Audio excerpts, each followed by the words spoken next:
Hello everyone and welcome to Dayna's Day.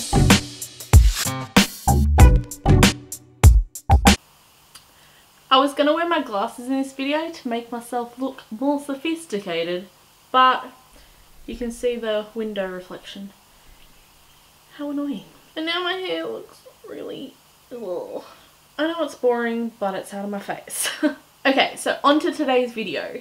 I really wanted to make a video explaining how to save money because a lot of people ask me how I afford all of my holidays, because if you've seen my channel before, you probably know that I travel a lot and I do fund every single one of my holidays myself. I've never had help from anyone else. And I get accused a lot of being a drug dealer, and that is probably the worst thing you could ever be accused of ever. I know they're joking, but it's not funny.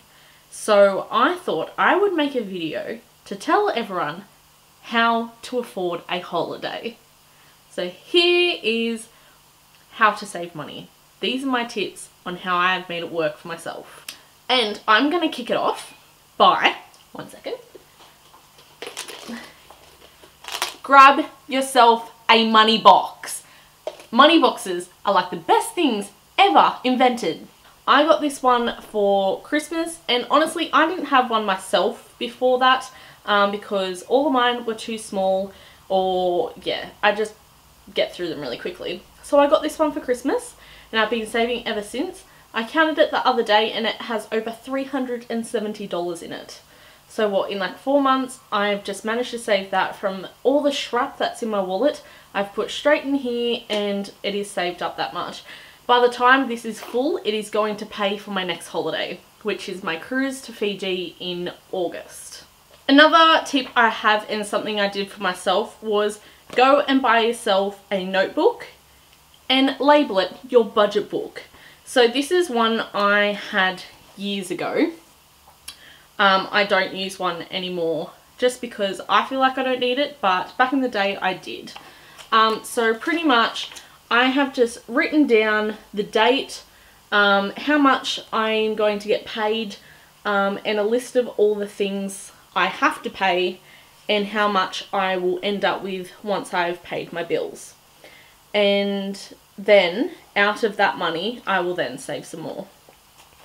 So this goes back a long time, so starts here, and actually this would have been maybe 2 years ago I did this, because that was my Port Macquarie trip. But this is how I document how I pretty much spend my money and how I manage it. Once I have worked out like how much I have, I then have a savings account that is attached to my bank account. So I have my normal everyday account and then I have a savings account. And I used to bank, I think about $50 a week or whatever, which is a really, really good start. So if you don't earn a lot of money or something like that and you want to start saving, start with $20 and then work your way up to see however much you can then get into your savings account. Now I just pretty much leave myself $100 a week, and then I save everything else. And if I have to access my savings account, then I do, but that is probably a bad thing for people who don't save a lot of money. Yeah, don't access your savings account if you can hold it. Another easy way to save money and make sure you save money is get a savings account that is attached to your bank account, but you can't touch it unless you go into a bank.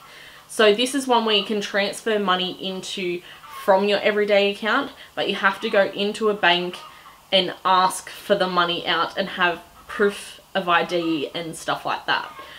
That chicken is really annoying.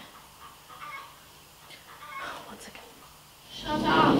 So you can get this bank account set up with your everyday account to transfer a certain amount of money each week once you get paid. But yeah, you cannot touch it unless you go into a bank. I have been wanting to do that forever, to actually set up for like a house account. So I will like deposit $100 a week. And by the time I'm ready to buy a house, that should be up into the thousands and would help me out a lot. One thing that my mum taught me when I first started working and what made me buy my first car in cash was every week I banked a quarter of what I earned. So if I earned $20, I banked $5. So I'd get the $5 out and I'd give it to her and she put it into a separate bank account for me. And literally within, I think it was 3 years, because I started working at 14 and I bought my first car at 17. Within that 3 years, I'd managed to save over $5,000 and I bought my first car. And that is one thing that when I have kids will be the number one thing that I teach them, because it has been able to put me in a really good situation with money. And hence why I'm making this video, because I think I'm good at saving money and good with my money. So I'm willing to help people out that might be struggling in the process of saving money. One thing that I don't really think it's a tip or anything like that, but think about it. Those people that say, oh, I need to go shopping for this, I need to go shopping for that. It's like, do you really need to go and buy that new shirt? Or can you go into your wardrobe and find 5 that you probably didn't even know you had and wear one of them? Like that $20 or so, whatever you spend on that shirt, could be $20 you put into your savings account and save for something else. Like think about a holiday, a car, a house, whatever you want to save towards. That $20 shirt, you don't need it, trust me. And the same goes for food. I'm a big spender on food, I will admit that. But instead of going out for dinner or something like that, look in your freezer. There's probably something in there you could whip up. I know some people can't be bothered, and literally that is me half the time. But think about the money you're going to save, and that could go towards something else. Another thing that I find with myself is I'm a very, very stingy person. So I will not spend a lot of money on myself because I prefer to save that and spend it on a holiday. So if I were to go shopping or something like that, because I did need a new shirt, instead of buying the $20 one, I'm going to buy the $10 one. It might not be as good quality or as pretty or whatever, but I would rather save that $10 and spend it elsewhere. Also, another thing I do is everything I buy seems to be on special.